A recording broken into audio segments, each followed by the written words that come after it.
of the really sort of like easier ways to make, music and concerts more accessible. Now this, I'm not like an expert who, knows everything about this. Like you should always consult with a deaf person if you're making something for the deaf community or with the deaf community. Make sure you have a deaf perspective included always. Like it doesn't make sense for you to try to make something for a community without their involvement. So just make sure that that's always at the forefront of your mind. So what I'm going to talk about is a few things that have worked really well for us over the past couple of years. We've done some live concerts together where I supported Gaitrie on stage because she is a deaf interpreter as well. So like below, I'm going to explain more about that. But during one of those concerts where Gaitrie was on stage interpreting, it was funny because there wasn't, I don't think, any lyrics. It was just like instrumentals and it was opera. So like, it was a really interesting situation. And that is when we really started using these vibro tactile vests and belts, and there's jackets, and there's different, it's like clothing with like sensors inside it, and it vibrates depending on what instrument it's connected to. So for example, we had Gaitrie on stage, and when a violin, for example, when they started playing, I would be sitting in the audience in the front row, and I would support her and just let her know, like, okay, now the violin started, and like, it's really soft, it's down like this. And then as it built and would get heavier and heavier, I would just let her know, like, now it's increasing, it's getting heavier.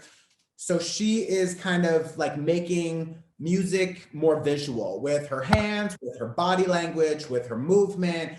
And she would be, doing something like this and increasing and building.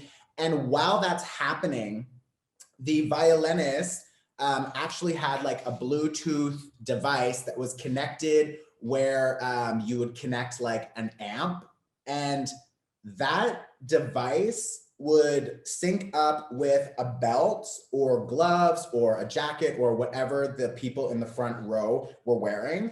And it would like literally connect. You would feel the vibration in the body. And then when like, let's say the bass started, for example, so something that has a heavier sound, I would tell Gaitrie, I would explain it as best I could. She would reinterpret that into saying like, okay, now, the face looks heavier, her body language is more intense. And like, as she's moving, the deaf people in the front row are now feeling this low vibration in the belt as well. So it really matches the experience on a vibratory level, which is really, really interesting. And it's really amazing for deaf people because then they can feel the vibration and they can see the interpreter. So they get a more sort of like holistic experience. So they have different ways that you can buy or use these devices. So there's a vest, there's belts, jackets, as I said. Also, if you're hosting an event and there's a live performance and maybe you can't afford, vibro tactile devices, then you can just rent or ask for extra bass, because deaf people can feel that in the floor more than hearing people. They can like really get a good experience from sitting there, having the interpreter and just feeling the bass through the floor. So that's a really sort of easy way to add a little bit of a better experience for a deaf person, obviously with an interpreter there as well, because like they need access to the language, of course, right? Captions don't work 100% because captions are typically in English. English is typically a deaf person's second language. So you're gonna wanna make sure that everything is accessible in ASL or their native language, which, depending on the area. I think most people here are probably North America, so it's ASL, but in Europe, in Japan, it's a different sign language. So don't assume that it's all the same because it's not, right? There's things that you can't really capture in English that you can interpret on the body, you can interpret on the face. So for a deaf person, a visual language, a visual experience in ASL, their native language, is always going to be 100% better. So always, I recommend, please, please, please try your best to get an interpreter, a certified interpreter, and a DI involved if you can. So a DI and a hearing interpreter.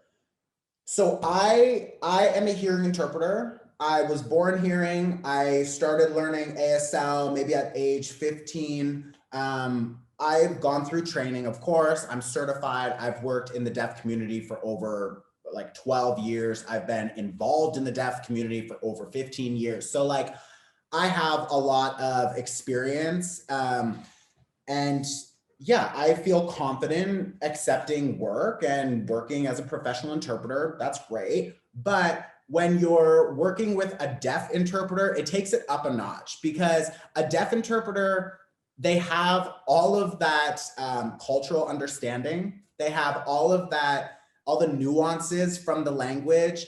They can think of a better way to interpret something because it's their language. So if it's possible to include both, you need a hearing interpreter to support the deaf interpreter, and then the DI is typically on stage, and the hearing interpreter becomes more of a support for them.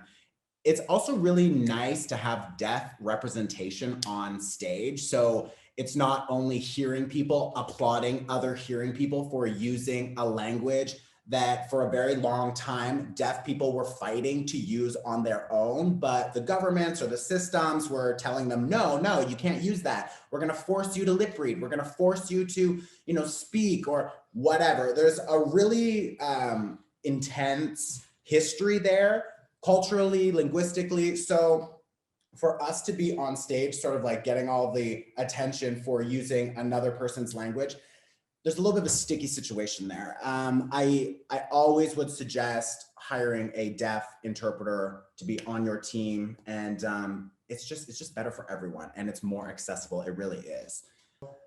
The on-stage placement. So where do you put an interpreter? A lot of time people think about the interpreter later, so they're gonna put them like in the corner. But like for a deaf audience, it doesn't make sense, because if the performer's in the center and then you have an interpreter off to the side, then the poor deaf people are sitting there like, it's like tennis. They're like trying to like watch the interpreter and watch the action and watch, like, it's just not cool, right? So what we try to do now is to actually integrate the ASL into the performance with dance movements, with having actual deaf performers on stage with us, mixed into the choreography, mixed into the performance. And it's not an afterthought, it's part of the planning. So if you guys are wanting to make more accessible content, don't think that you're gonna plan your video or your performance, and then when you're done, you're gonna add some captions or maybe contact a deaf person later. Like, it doesn't make sense. It's the best thing when you can pre-plan, you can get a deaf person involved from the beginning. And yeah, maybe some of you, I'm assuming most of you, don't sign and speak at the same time, but you can have, your main sort of performer or character in the center, of course, that's fine. But then right beside them, you can have the deaf performer, or in my case, I'm going to show you a sample. I had two deaf performers, just like slightly behind me, maybe like one shoulder behind. So they're not way in the back. They're like just right here.